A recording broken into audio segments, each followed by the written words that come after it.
All right, let's get to tone and let's get to the segment here. Big Sales, how we doing today, sir? Oh, good, my friend. I appreciate it, man. You've been listening now for a little over an hour now. Definitely. Hour and a half. Give me some of your takeaways. I think a lot of people got the wrong idea about what this is and what the expectation is and what we're capable of. You know, I've been reading the chat and I've been real passive today. I kind of just been watching, just listening, just reading a lot. I normally don't really read too much of the chat, but I was reading it today because I think you were speaking a lot of truth today. This Philadelphia Eagles team is very close. They're closer than they've ever been. And let's be totally honest about this. In 2017, even though we won it, nobody thought we were that close. No one, not even me. And I always think my Philadelphia Eagles can do damage every single year because that's just what's in me, right? But even that 2017 season, no one saw that coming.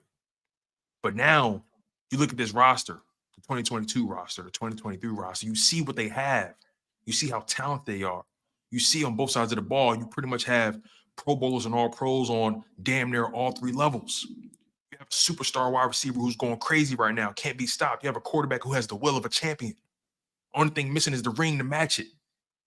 And this city, everything that is built around, everything that was built on the foundation of it, everybody that pours so much into the Philadelphia Eagles, all the cement that was poured into the foundation of everything that we stand for in this blue-collar city of Philadelphia, that's what the Eagles are. So when you have the tools, when you know you're that close to the promised land, when you know you're that close to bringing the Lombardi Trophy back to Philadelphia, when you're that close to another parade, why are we sitting here trying to make excuses? Why are we sitting here trying to pretend we're the Bears? Why are we sitting here trying to pretend we're the Cowboys? Why are we trying to pretend like we're just average? We're not. We're not average. I don't care what no one says. I put this team in the same vein as the Chiefs. I put us in the same vein as the Bills. I put us in the same vein as the Bengals, all those, the 49ers. I don't care what no one says. I'm not settling for less. Maybe it's too black and white. Maybe it's too binary, too many zeros and ones. Maybe I'm too caught up in just the overall goal and not appreciating the journey. But the reality is, when you have everything at your disposal, a quarterback that refuses to lose. Did you know Jalen Hurts, his stats, he has some of the best stats in the NFL in terms of being having a tie score or being behind. I can't wait to show it to you later on in the show. But the point is, Jalen Hurts is a guy that refuses to go down. You know, you brought up Rocky, right? And I saw somebody say, that's fiction. What are you talking about? Some of the best stories ever told in life were from fiction. Some of the best motivational speeches, some of the most inspiring moments that we've ever seen in our lives come from fiction. So why are we sitting here trying to pretend that fiction doesn't define culture? Why are we trying to pretend that it's a Rocky statue in Philadelphia for a reason? You dig what I'm saying? Like, it's a sport, sure, but the reality is, sports back in the early centuries of time, their sports was their livelihood. The Coliseum, the gladiators, the NFL, that's our modern day Coliseum. The players, they're our modern day gladiators. They put it all on the line. Why are we sitting here trying to pretend that we're average and we're not? It's so much at stake right now, Sills. So much.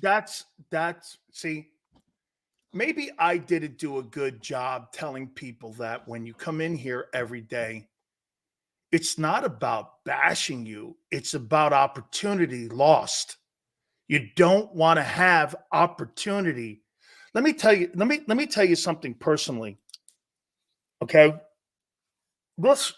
And we had Jimmy on yesterday. Something I look at every single day of my life. You know, and this is just in my small neck of the world.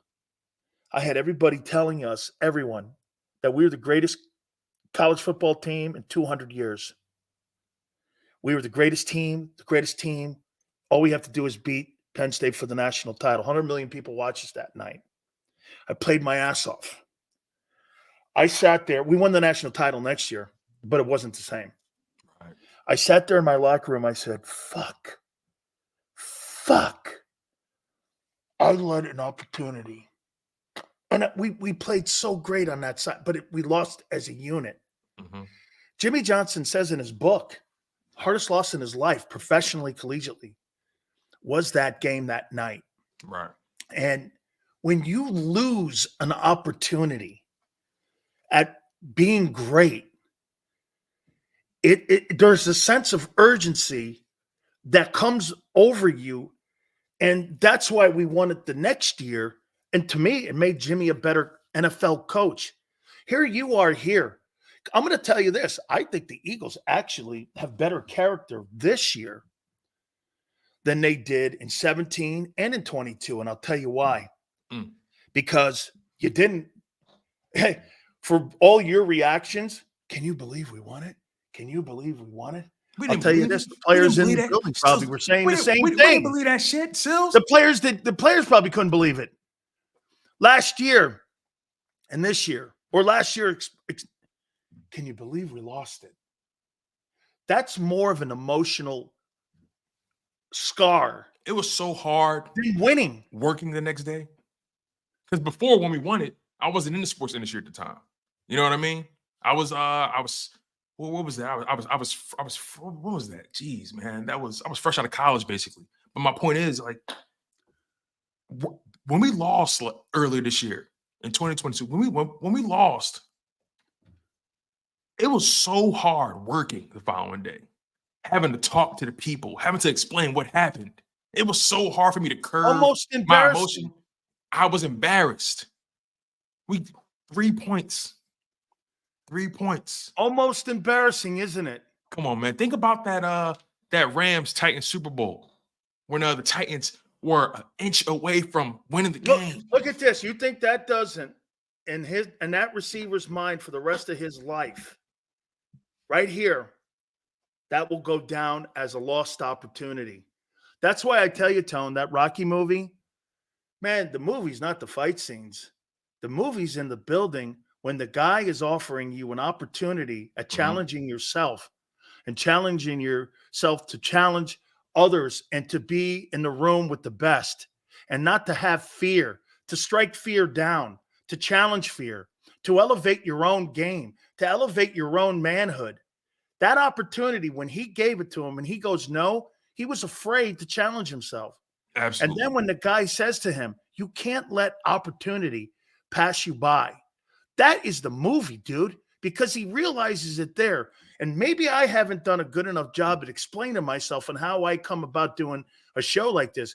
You are so close to doing something in Philadelphia that you've never had in the sports history of that fabulous city.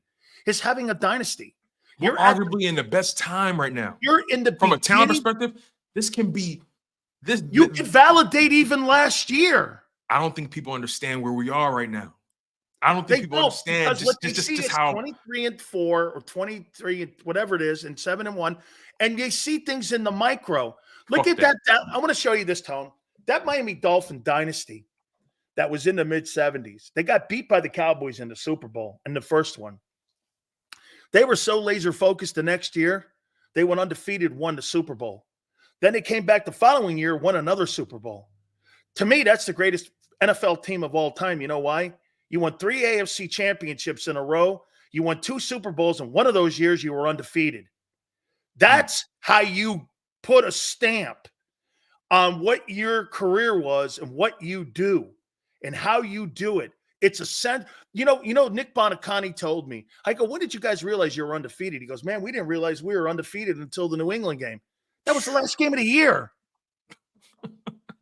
I mean, but see, what people are looking at here, you know what they're thinking? They don't get it, because when I talk about this, you're not the Bears. I saw somebody in here go, Sills thinks we're the Bears. Furthest from that. If we were the Bears, we wouldn't be having these conversations. Absolutely not. We'd be talking about next April's draft. Exactly. See, my dad, my dad taught me something, right? He said, don't be concerned when I'm yelling at you or when I'm holding you accountable. Be concerned when I just stop paying attention. Be concerned when my expectations drop below sea level. That's when you should be concerned. You see, with great expectation comes responsibility. And I know these players get it. So I ain't worrying about them, because I believe they're led properly, especially from the quarterback position. I think they understand what's at stake here. You know what I'm saying? Oh, of course. And, I feel like not all, but there are some fans, and not even just in this chat, but some I come across in everyday life. There's some fans who are just too okay. They're just okay with where we are. They're okay with it. We're relevant. We're competing, Time all that kind card of stuff. punchers. 7-1, 22, all that stuff doesn't matter at Tone, all if it's not Tone, a Super time Bowl card, at the end of it. It means time nothing at card the end of the punchers. day. It means Time card nothing. punchers. It's okay to talk about. It's okay to say, "Oh yeah, Jalen." It's okay to use that as a barometer to say, "Okay, this is how far he's come." You know what I mean? He's shown a level of consistency, right? It's okay to use the records and all that kind of stuff then. But when you're talking about the grand scheme of things, when you're talking about the Philadelphia Eagles and what they're trying to accomplish, we're in the business of Super Bowls and nothing less. Nothing less. So when certain things are said about the Philadelphia Eagles, when we're talking about them in such a way, because it may sound like we're nitpicking or criticizing or whatever, it's because we're that close. You're that close to That's glory. my angle. Will always be my angle. I don't talk about shitty teams like this because I don't care. Why would you? Right. Why would you? I talk about teams that are close. Now, we could talk about incompetence like the Giants because they're in a division, Right. but you're this close here. Okay, let me get into some of the questions here for you now. Yeah, let's do it. What in the world is Nick Sirianni falling on a sword for Kenny Gainwell? Why is this, and why are we looking at? I couldn't believe some of those numbers Rob was throwing out. Yeah, Dude, I was shocked. I had no idea those numbers were out there. I had no idea. They were so beyond awful. Why do they consistently fall on the sword for that guy? There's no excuse. I can't make sense of it not one bit. I look at, Kenny Gainwell is a guy that I always thought had promise, but as his career progressed year after year, I'm thinking to myself, okay, his game hasn't elevated in my humble opinion. And I'm not a running backs coach, but damn, I know when a guy's productive and I know when a guy's not. And it's at a point now where he fumbled on the goal line. You're tweeting at halftime, or you're DMing people at halftime that has nothing to do with what's going on right now. You're not focused. It's like he's acting like a cowboy. He's acting like he's a part of a franchise that's going nowhere. So when Nick Sirianni I have to actually go back and listen to it exactly. I didn't get a chance to listen to the whole thing, but when you are falling on a sword for a guy, when you actually don't have to. See, that's my only problem with Nick Sirianni. I'm not as critical of him as you are, but he over-explains shit. He overextends himself. He over-explains. This is. See, I feel it comes off sometimes, Tone, like he's talking down to you. Listen, you're gonna get a kick out of this, right? You ever heard the saying, you can talk yourself out of some, you can talk yourself out of it. You know what I mean? Everything can be going well that night. You say one or too many words, and then you can talk yourself out of a cup of coffee. Absolutely. You dig what I'm saying? You can talk yourself out of it. How Nick Sirianni is just he's over explaining. He's saying more than what he has to. All he had to do when they asked the question about Kenny Gainwell and so on and so forth, all they had to do was say, you know what? We addressed it. It wasn't a good look on us. We're in the middle of a game. He knows better than that, but we addressed it and we nipped it in the bud. It's been handled accordingly. Next question. Simple. Done. Because at the end of the day, when you really think about it, it's really nothing. But it's the optics. It's the perspective. It's how it looks when you're down at halftime, when your offense is struggling, when you just fumbled the ball on the goal line. You can't do that. It doesn't make any sense to me. So Nick Sirianni, I understand. Look, I always respect someone who is a leader amongst men, and they feel the need that, you know what, I'm going to take the bullets because I have to take ownership of this organization. I'm the coach. I'll take all the bullets. I respect the premise. I respect the mindset. But there are moments where you just don't even have to say the things he says sometimes. And I'm a Nick, and I like Nick. I like him. I'm more of a Doug guy, but I like Nick. You know what I'm saying? I don't get it. Do you think that that's a directive to feed Gainwell, or do you think that that's Brian Johnson?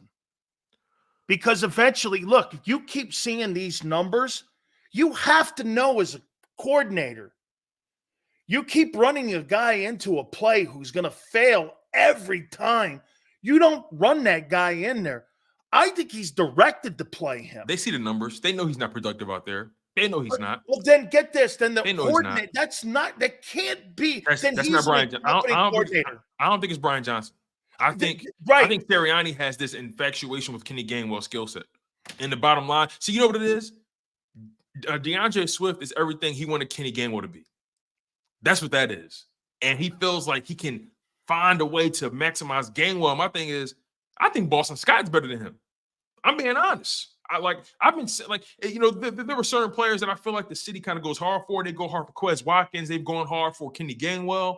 And I'm like, yo, first of all, I felt like Zach Pascal should have got more snaps than Quez Watkins. I feel like Olamide Zaccheaus should have got more snaps than Quez Watkins. I didn't have a problem with the guy. I feel like Boston Scott is better than Kenny Gainwell. I've seen Boston Scott win games for the Philadelphia. I mean, literally, I've seen Boston Scott win games for the Philadelphia Eagles. I've seen him have game-breaking plays. You dig what I'm saying? They don't call him the giant killer for nothing. And for some reason, he's not favored in this Nick Sirianni offense. Doug Peterson had no problem using Boston Scott. He had no problem. But Kenny Gainwell was drafted by Sirianni, so that's his guy. So I think that's what it is. Boston Scott is a Doug guy. He's not a Sirianni product. Oh, I didn't know that. Yeah. He was he was picked up by the Saints, I think, undrafted, and then Doug picked him off of their practice squad, and he became an Eagle, and he was productive for the Eagles ever since then. He's never averaged less than 4 yards a carry for the Philadelphia Eagles. Always been productive. When they went through that spell, I think it was the season where Carson Wentz got knocked out in the playoffs versus the Seahawks. That season right there, Boston Scott was the unsung hero. Boston Scott won games for the Philadelphia Eagles, caught touchdowns in the end zone. You know what I'm saying? Breaking there was a stretch for the Philadelphia Eagles. They had like nothing but divisional games left. And Boston Scott was just going off. My point is, Boston Scott is a Doug asset. He's not a Sirianni asset. Interesting. And I don't you mean he's a Doug guy and he's not a Howie guy? I don't know if that has something to do with it. But listen, man, Kenny Gainwell should not be getting snaps over Boston Scott this week. And if he does, I'm gonna have a problem with that. How about this? Do you think that do you think he should have been suspended or fined? Honestly, I wouldn't even did neither, really. I would have pulled him to the side and I would be like, yo, listen, what's going on? Like, you know better than this. Like, I mean, after he fumbled and he's not playing well, you still are going to go there. Because I want to know if you're completely vested in what we're doing here. I get it. I don't know. I guess I look at it as a fine is like him like breaking a code of conduct or a law. You know what I mean? I find it's. Don't you think it's like a locker room conduct issue that, you have to have some set of standards in there that when you're in the middle of an NFC game and you're down 17-10. So you're looking at it as like setting a game. So you mean like setting a precedent pretty much? Like, I want to know that. I want to show you I'm the boss of this place here, that we have a set of standards. And by the way, I get it. I get the perspective. I get it. I don't think not playing him, I don't ever think that that's the way to take it from a player like that, especially going into a game like Dallas. I don't think punishing the other 53 guys to make a point. I hate that coach too. Okay, I do. Like, I'm not taking Micah Parsons off the field because he's late to practice. But I'm going to run his ass in practice. I'm not. But he's Micah Parsons, right? So I totally get that. Yeah. I'm not doing that shit. But you have to have some set of standards in your locker room. Don't you? I get it. Something should have been done. I just don't know what it. I wouldn't suspend them though. That's one thing I wouldn't do. I wouldn't have either. Yeah, but maybe some kind of. I don't know. I probably would have drilled his ass in practice. I would have made sure he. You know what I mean? I would have made that ass sweat. Now I'm going to ask you the two topics here. Do you think Sirianni and this coaching staff? Do you have more concerns about them moving forward to win a Super Bowl than you do the roster itself? That's a really great question. Based off the details you laid out, comparing it to the roster, comparing it to the coaches, who am I more concerned about in terms of a Super Bowl berth or Super Bowl win? I had to go coaches because I was concerned about the coaches last year and the roster was better. You dig what I'm saying? So I was concerned about I was concerned about the coaches when the roster was better. So So that hasn't changed still, because Nick Sirianni still has to prove it to me that he can call the play in the biggest moments, and that still hasn't been shown to me quite Or yet. maybe not call the play. Or not. Right. Some you know what? Sometimes you got to just like the Jet game. Like Doug Peterson in the Philly call. He was looking all through the play sheet. Foles walked up. The first thing Foles said to him, Philly. Peterson dropped the playbook. He was like, "Okay." I think it's the greatest moment in Super Bowl history. Okay, because like it seemed like Doug was shocked that he wanted to run that play. Doug trusted his guy. It was like this. He's listening to Frank. They're going like this. He walks over and he goes like this. All right, run it. And I was like, okay, that ain't analytics. And they ran that play one time in practice. They said only practice one time, but Foles was feeling it, and Foles understood the assignment. You know, I mentioned this all the time. That's having a gut feeling in the game and having a sense of awareness in the game of knowing that your player's hot. Absolutely. And that you're not listening to the guys with the analytics telling you. I think that's what happened to Ron Rivera this year. And guess what? And that, you know, when I was at the Maxwell Awards, right? You know, I was backstage and I was able to hear conversations, all that kind of stuff. They were introducing Jalen Hurts to receive the Chuck Bednarik Award, all that kind of stuff. Sirianni was backstage. Hurts was backstage, and they were showing, the Super Bowl highlights and all that kind of stuff. And they were telling about stats, how good they were on fourth down throughout the season. And remember, in the Super Bowl, there were about 2 fourth downs where Nick Sirianni normally would have went for it, but he got passive, right? And Hurts was hot that game. He was converted. But for some reason, in one particular moment, Sirianni decided not to go for it on fourth down. So they showed that play. And then they talked about, and then they mentioned how good they were on fourth down. I watched Jalen Hurts with my own eyes walk up to Sirianni and tap him, say, "We should have went for it. We should have went for it." Hey, so insecurity. So you know what that tells me? Like we mentioned with Doug and Foles, Doug trusted his guy. Fear. He trusted his guy. Rocky moment. That was a moment. Those are the moments you have. Listen, those That's moments. The difference between Doug and winning. Those moments don't come by in life too often. Right. So, just like, it's so funny? That's what I've been trying to preach today. What game was that? The Dolphins game, right? Jalen Hurts converted a 4th and 5, 4th and 6.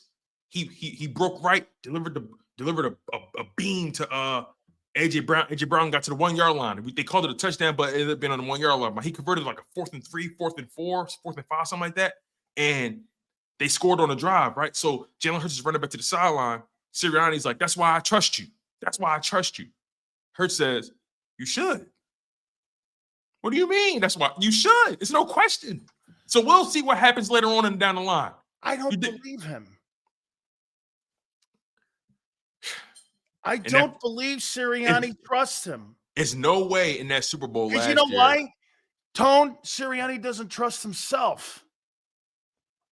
That's a bar. And for me, like, you don't tell a quarterback, "This is why we trust you." He already knows that. He said you should.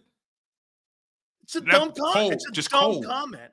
Just cold-blooded, So again, and like you said, look, Super Bowl, really. So in the Super Bowl, they don't go for it. But then there's a moment. Hurts was hot. Hurts was cooking. We all saw the game. And he goes like this. "This is why we trust you." Jalen is like an elephant, it looks to me. He remembers everything. He knows deep down that Nick's got more fear than he does. And he knows that coach has to answer to people. And he knows that coach, hey, let me tell you this. Remember what they did to him when he was 2-5? They stripped him of his play calling duties. Okay. I've never heard of a coach who was hired and in a month and a half, you lose your play calling duties. I've never seen anything like that. They wanted him to be more of a manager, so they came up with some bullshit. But all I say is, I see this. That guy has a lot of insecurities and a lot of fears, and he over-explains shit too much. And when you over-explain things, that means you have a lack of confidence in yourself. Because I don't owe you anything.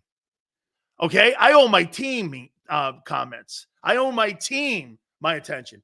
I really don't owe you anything, Tone. If I'm the head coach of a football team, I owe the 53 men and the 19 guys in my practice squad and my front office my undivided attention. I don't need to over-explain why I'm supporting a guy who sucks as a running back and why the front office likes him. You said it perfectly. This is how you should answer Kenny Gainwell. We've addressed it. We're pissed at it. Next question. Simple. It's very simple, man. Again, and you end it. Exactly. And the last thing I wanted, I wanted to be made clear. I like Nick, but I'm also critical because I know what we've had prior to. See, Doug Peterson left some big shoes to fill. I don't care what nobody say. He left some big shoes to fill, and those shoes are the size of a Super Bowl trophy, a Lombardi trophy. So my thing is, he comes in here, and yeah, we're gonna love you up because you're our guy. But best believe, at least me, I'm gonna hold you accountable to what you say, what you do, how you move, because that's just how I carry it, and that's how much I care about this team. Because I know what it looks like. I know what success looks like. See, I say it all the time. They never should have let us get one. They never should have let us get one because now we know what it looks like. We know what it smells like. We know what it feels like. You dig what I'm saying? Oh, you're greedy. I'm starving. I'm insatiable. Does it bug you right now to see that you're knowing what we're saying here and you see Doug having success in Jacksonville and I'm happy for he's him, going to win his honestly. 4th division title in 7 years and he's got all that accolades and he's rebuilding the Jaguars and That's you know insane. what kind of coach he is? That's insane. He's rebuilding the Jags. He has the Jags I don't care what no one says. The Jags, I feel like they can beat anybody. You know they're number 1 in turnovers defensively? I'm telling you, man. I think the Jags are How a about dark Jags horse and in Eagles in the AFC. Super Bowl? That would be spectacular, man. That's storybook. That's a movie right there. That's storybook. That's storybook. All right, let me ask you this one now. Mm-hmm. I love what James did. He put out that kind of was like a tease on the cornerback plays, and I said that the cornerbacks right now are just not playing a good ball. You're not consistent. You're right. Scheme issue, or do you think it's pressure? Do you think it's the players, the corners, Bradbury and Slay, or do you think it's all of the above? I believe the corners. I do believe that the scheme doesn't allow these guys to truly play to their strengths. I feel like the scheme has these guys playing off. Well, Bradbury, that's more so Bradbury's not a fast guy. So you don't want Bradbury too close to that line of scrimmage. He'll get burnt. We see what that looks like. As far as Darius Slay goes, look, I'll be honest with you, man. It's a combination of scheme, combination of I think these guys are a step slower this year. Pressure. And also the thing is, the Philadelphia Eagles, they go as their D-line goes. At least the defense does, right? If that D-line isn't getting pressure, it exposes the deficiencies of that DB room. And the thing is, from a distance, you look at, okay, you got Darius Slay, James Bradbury, Kevin Byard, you just added, so he's still acclimating himself. You have a young safety in Reed Blankenship who's raw but still developing, right? You think about all those things, and it's like, hold on, wait, they should be better than this. They should. So I think it's a combination of the linebacker play being so bad in terms of pass coverage, and then you're missing your starting slot corner in Devontae Maddox, because that's where the Philadelphia Eagles get ate up a lot the most, in the middle of the field. So I think it's a combination of everything you said. Scheme. I think these guys are a step slower. I think this too? I think they can't cover the same amount of ground as they could in years past. All How that about kind of stuff. this, though, Tone? See, I think it's the volume of pressure too. And what I mean by the volume of pressure, like last year, you guys had 70 sacks and you're number 1 in the NFL. It's not so much that you were number 1 in sacks. You could have had 56 sacks a year ago and been number 1 in the league. Mm-hmm. But the amount of volume of quarterback hits and pressures and sacks compared to this year, it's got to be cut in half to what you were doing. So what does that mean? Quarterbacks are holding the ball more. Routes are being able to be developed. They're attacking the zone more because you play off the ball 10 yards. Mm-hmm. There's almost every single game that they've played so far, Tone, has been pitch and catch, no matter who the signal caller is. Quarterbacks getting the ball out quick. Because of the lack of pressure and the scheme of playing off the ball 10 yards, you're not getting any center field help when it comes to your safeties being able to be secondary cover guys over the top. You're getting guys getting turned around. And what teams are starting to do now, they're running crossing routes in the middle because those safeties are getting turned around. The corners are playing off the ball. Look at how you have like a swimming pool in the middle of that field now. You're going to turn it. This kid Ferguson has no numbers. I guarantee you he becomes a focal point because every time they see Dean out there, they're going to go right at him. They're going to go at the linebackers. They're going to try to force those corners up, and then they're going to play pitch and catch over the top because they know the safety help can't get over there. Now, I do think Kevin Byard will be better in this game. I think so as well. Than he was in the last week game. But, boy, I'll tell you what, man, that secondary and the defensive line, if the defensive line gets home and you don't get pressure, let me ask you this then. Look here. How would you attack Dak Prescott on Sunday? I got to make him uncomfortable. You know what's so funny? I was watching the first part of that Rams game when they played them last week, and the Rams sacked him like 3 times on the first drive. They sacked him like 2 or 3 times back to back to back. It was crazy. But did they bring pressure, or was it just the front? No, it was just 4. It was just 4 guys. But the problem came in on third. So they sacked him twice on the first series, and then on the third down they stopped him, but it was a penalty, so they were able to extend the drive. And then they sacked him again, but then they couldn't. See, the D line was getting home, but they couldn't get off the field on third down. And that's what I'm concerned about, right? I think the pass rush is going to make Dak uncomfortable. But can they get there on third down, or can the pass defense hold up on third down? That's what I'm concerned about. That was in that Commanders game, Sam Howell hardly saw a third down. He hardly saw a third down. He was operating on first and second down strictly. He barely. I mean, of course they had some third down conversions. It's a football game, but we had more third down conversions than them. They forced us in more third and long third down situations than we did them. You dig what I'm saying? So I think the Philadelphia Eagles, they have to find a way to make Dak uncomfortable, force him off his spots. They can't allow. See, they're going to put CeeDee Lamb in that slot, and he's going to attack somebody in there. I'm curious to see what Sean Desai does. I'm curious to see what Sean Desai does, man. But you got to make Dak as uncomfortable as possible, and you have to get a lead. You got to get a lead. Kevin Byard on him? Oh, that's a good question. I'm not sure. You drop him down on him and play physical ball, because I don't think he can handle I don't think he can handle physical cover guys. Let me tell you this, right? The Dallas Cowboys, when they're behind, when they don't have a lead, Dak Prescott does not play the same. He's not the same quarterback. The numbers prove it. He's not as successful. He's not as efficient. He's not as good of a decision maker because they don't have a running game. When they're behind, the Philadelphia Eagles, when they're behind, their quarterback elevates. Dak Prescott, he deflates when he's behind. So if the Eagles can get an early lead in this game, even if it's a touchdown or 10 points, if they can get an early lead and then just beat them up at the line of scrimmage, the Cowboys not going to be able to touch them. I believe that wholeheartedly. How would you attack the Cowboy defense? Do you know here, before you answer, they're right now wanting to throw the ball so much that it is evident in the way that they've been going about their business. I think you've got to fight that urge in this game, because to me, how about this too, Tone? I don't think that they're comfortable with the running backs that they have, that they can pound a run game out any longer with the guys that they have in the backfield.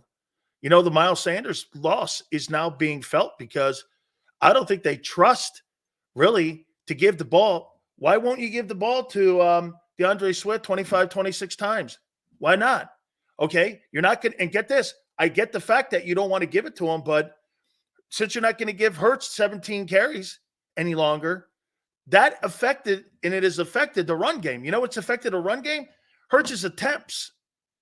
And because they're not willing to give Swift 25 attempts, it's affecting how they're running the ball the last month because of his bone bruise or whatever it is, or they're morphing into being a passing team, that his lack of carries and the inability for them to be good in the red zone and the running backs that they have right now, it's affected the run game because they don't have confidence in Swift carrying the ball 25 times. And they know for a fact that Gainwell's not giving you the production they need. So they're really not getting anything out of that backfield. So they got to – I'm glad you said that. You have an 8-game trend. We talk about trends all the time on the show. Yep. You have an 8-game trend, an 8-game trend of DeAndre Swift and Kenny Gainwell. Kenny Gainwell has shown you he cannot do anything right now. He's not productive, right? He's showing you that. DeAndre Swift, he's productive from 20 to 20. Yeah. You got it. Boston Scott is actually our best red zone back, but they don't use him. If you're seeing, they don't use Doug's guy.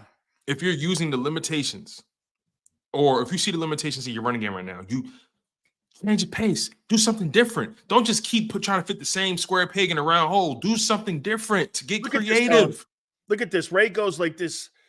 Sanders is not missed, and the Eagles are third in the league in rushing, and yet the last 3 weeks you haven't run the ball for 100 yards as a team. Listen, they're third in the league in rushing because of week 2 and week 3. That's it. That's completely it. They put up over 200 yards in 2 back-to-back weeks, and it kind of inflated the stats a little bit. 3 weeks in a row. 3 weeks in a row. You were outrushed by Washington last week. Right.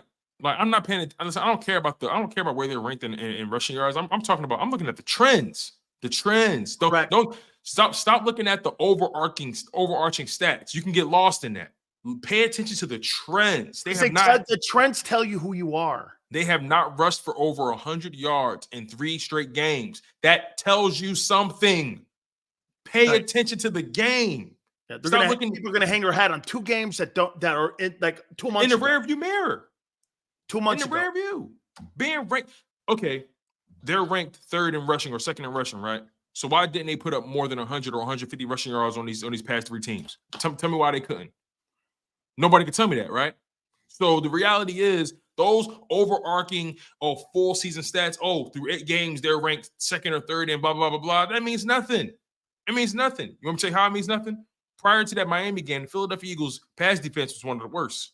But somehow, some way, they managed to shut down the number 1 passing defense. And then the following week, they let Sam Howell go for 400 yards. So you see how meaningless stats become when you really think about it in the nitty-gritty of things? Stats become pointless when the game starts. When the coin is flipped, stats mean nothing. It's about what you do that week against that opponent. And over the past 3 weeks, based off the trends, the Philadelphia Eagles have not been able to run the ball well. That's you are so right. And again, what you get, Tone, is you get what a team has done, favorite plays. Here, this is what you get today. For the Dallas Cowboys, you probably got it a little bit last week, maybe, but today players show up because Tuesday's players' day off. You get a trend book, you get a game plan, and you're required to take your playbook in because you're going to have a team meeting. Then what you're going to have is a defensive meeting. Then you're going to have a position meeting. Then you're going to go out and practice.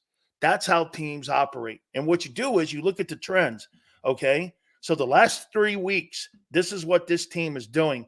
Then you look at the last 8 games, and you look at the last game you played, which was a year ago, if it was a meaningful game, and you look at that, and you look at exactly what the team likes to do. Because it's the Cowboys, you have a tendency page also in there because you know what they like to do against you. Now, it's a different coordinator. It's not Kellen Moore. It's more the head coach, Mike McCarthy, now. So nuances are going to be different in certain circumstances on 2nd and 6, 3rd and long, 2nd and short. So there's going to be different kind of play callings as there is going to be in Philadelphia. So as a player, you're looking at the last 3, 8, and the last time you played them, and the tendencies of being in the NFC East. You're going over all this information, favorite plays out of a Brown set, favorite plays out of a strong side set, double tight end. You're looking at all the top 20 plays that they like and what they're doing, and the tendencies will come down in percentages. 38% of the time, they like to do this based off the last 3 games, and the last time you played them, they like to go I formation, and they like to have max protection in this particular when you have CD in the slot. You have to know all this, and you have to know their top 10 plays. So when you're going through those trends of what you're talking about, it's not just being second in rushing. It's almost meaningless. Exactly. You know, they're 7-1, right? And being 7-1, all that says to me is, they're on the right track. And they're in the lead dog for home field. That's all it means. That's all it means. 7-1 means nothing when you really think about it in the grand scheme of things. Having the best record doesn't mean you win at all. You know what I'm saying? Being 7-1 just means you're on the right track. That's all it means. You shouldn't go into every game thinking because you're 7-1, the other team's going to lay down. That's not what that means. We just lost to the Jets 3 or 4 weeks ago, and we were undefeated at that time. We were 4-0 or 5. I can't remember exactly what it was, but the bottom line is you lost the game, and now you're no longer undefeated. 7-1 is cool to talk about amongst your friends. 7-1 is cool to talk about when you debating with when you all the Twitter talk. That's cool. But when you really want to talk about football, when you really want to talk about the X's and O's and what's going on in the football field, those guys ain't worrying about 7-1 when they playing. They're not going to the coin toss and saying, "Hey, yeah, we 7-1, so you might as well just pack it in." That's not how that works. These guys are grown men looking to take heads off. So 7-1, it's cool to talk about, but it's meaningless when you don't beat the people you're supposed to beat. It's meaningless when you don't take advantage of opportunity. It's meaningless when you don't win the Super Bowl. Correct. You don't validate anything you're doing. 14 and 3. Okay, cool story, bro. What did you do when it mattered most? Okay, you beat the Giants. Fine. Okay, you beat the 49ers. Cool. You went to the Super Bowl. You pushed the Chiefs to the brink. But guess what? They outlasted you. Beat you by 3 points. 3 points. So my thing is, again, 7-1. Cool story, bro. But that don't pay the bills over here. That's right. Hey, I saw that one. Yes, Jerry and Mike McCarthy will let you down there, death row. I saw that there. And Steve goes 30-11 is a trend. It's a trend, but not validated. Okay, so if you want to go there, Steve, right. 30-11 is not validated because you had nothing to put behind it.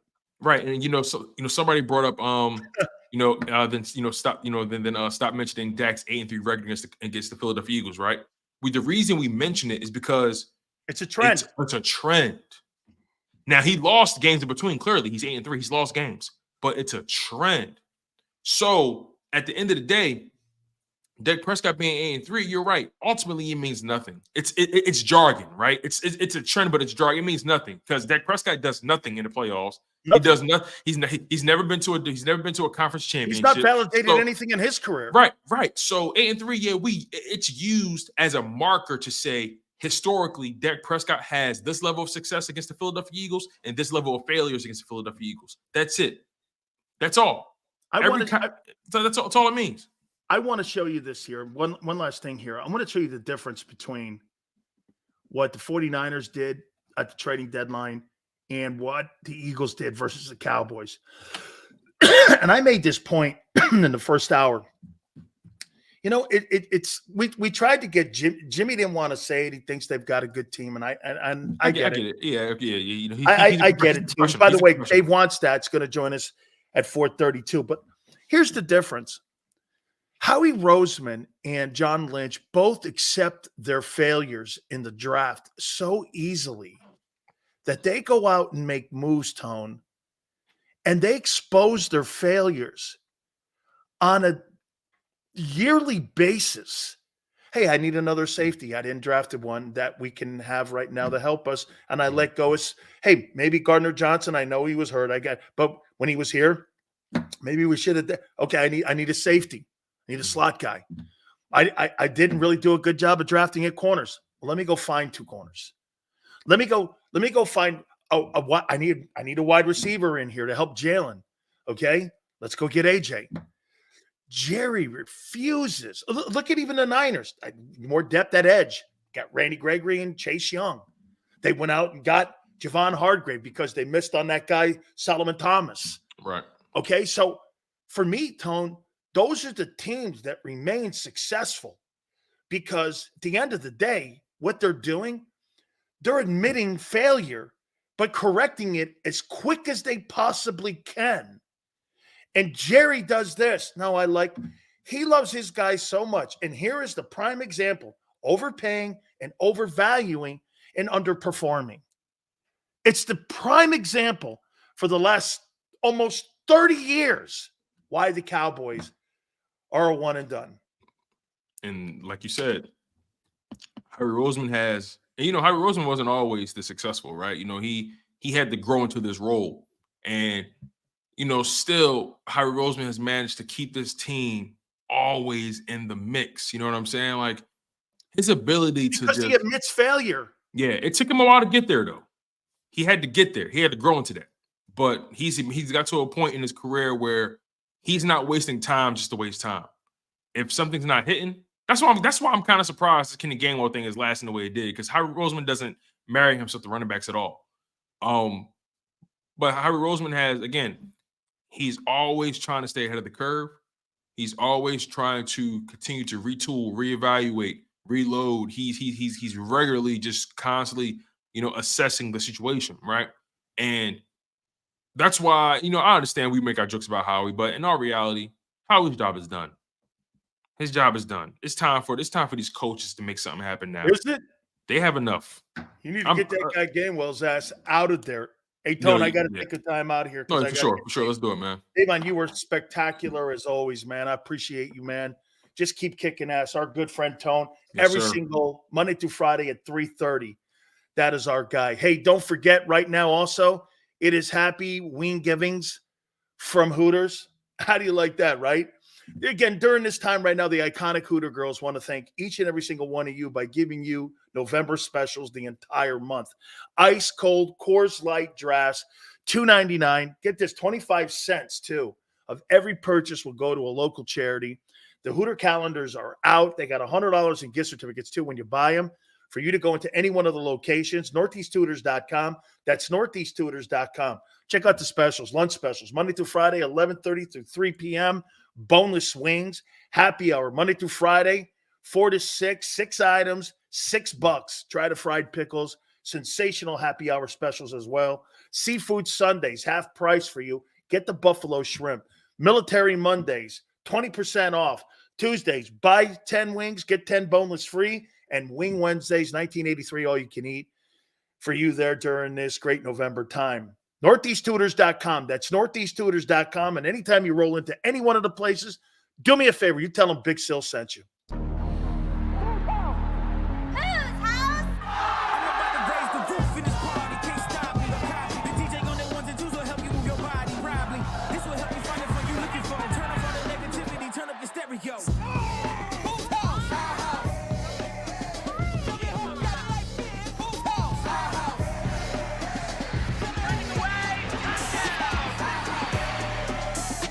Football and Hooters, the perfect pair.